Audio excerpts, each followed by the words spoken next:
Pada pertemuan kita kali ini, kita akan belajar tentang pengertian pecahan. Di sini ada satu buah pizza. Pizza ini akan dipotong menjadi 6 bagian yang sama besar. Kemudian Rido makan satu potongan pizza tersebut. Berapa bagian pizza yang dimakan Rido? Kemudian berapa bagian pizza yang masih tersisa? Tadi sebuah pizza kita potong menjadi 6 bagian. Rido makan yang satu potong. Berarti Rido makan satu potong dari keseluruhan ada 6 potong, atau ditulisnya 1/6. Kemudian pizza yang masih tersisa itu ada 5 potong dari keseluruhan 6 potong, atau ditulisnya 5/6. Jadi pizza yang dimakan Rido ada 1/6 bagian. Itu artinya 1 sebagai pembilang dan 6 itu sebagai penyebut. Sedangkan sisanya tadi ada 5/6 bagian, yang artinya 5 itu sebagai pembilang dan 6 sebagai penyebut. Setelah kita mengetahui bentuk pecahan itu artinya yang atas pembilang, yang bawah itu penyebut, kita akan belajar tentang pecahan-pecahan yang senilai.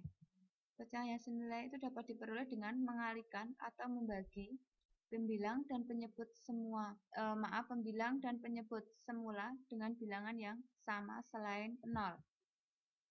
Misalnya semula ada pecahan A per B. Maka untuk memperoleh pecahan senilai kita dapat mengalihkan A per B itu dengan bilangan yang sama, misalnya M.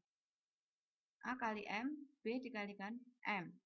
Atau dapat juga kita peroleh dengan cara pecahan A per B kita bagi dengan bilangan N. A dibagi N, B dibagi N. Syaratnya M dan N itu bilangan bulat selain 0. Karena kalau sebuah bilangan kita kalikan dengan 0 atau kita bagi dengan 0, nanti akan menghasilkan pecahan 0/0. Ya, nanti tak terdefinisi.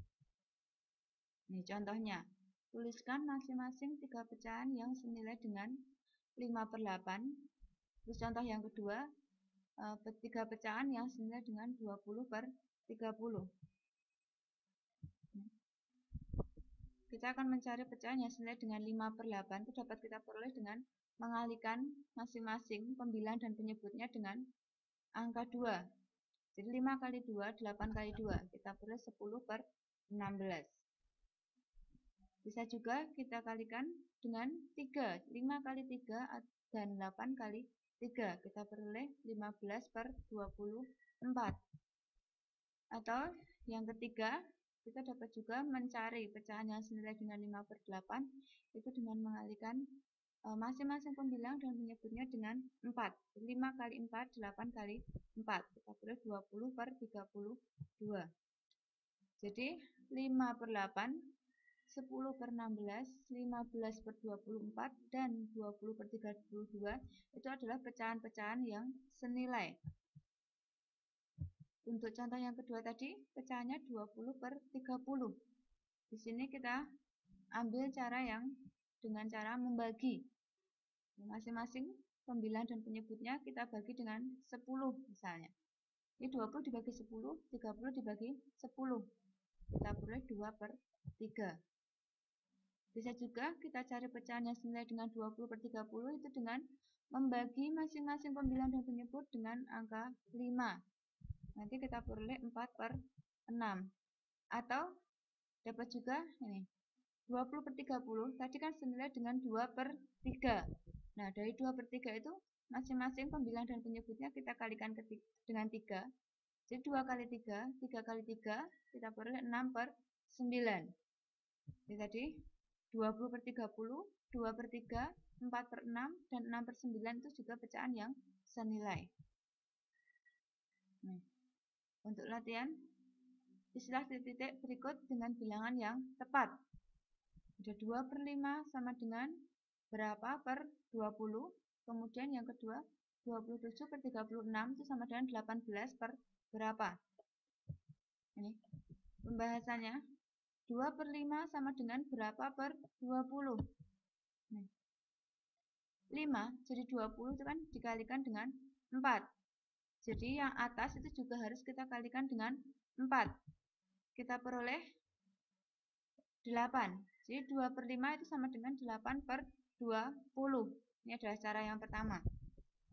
Dapat juga kita pakai cara yang kedua. Yaitu kita misalkan titik-titiknya dengan kotak biru ini ya. Kita akan tentukan kotak birunya berapa itu dengan cara kali silang ya.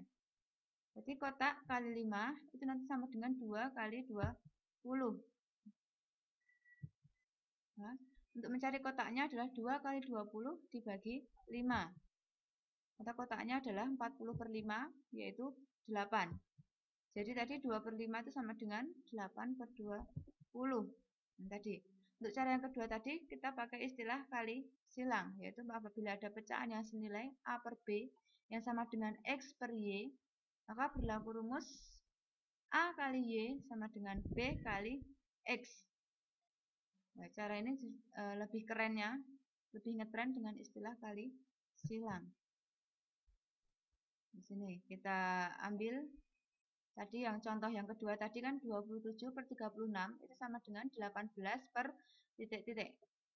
Kita pakai yang cara kali silang. Jadi 27 kali titik-titik sama dengan 18 kali 36. Titik-titiknya adalah 18 kali 36 dibagi 27. Kita peroleh 24. Jadi 27/36 itu sama dengan 18/24. Ya, sekian pembelajaran kita kali ini. Kita lanjutkan untuk pertemuan berikutnya.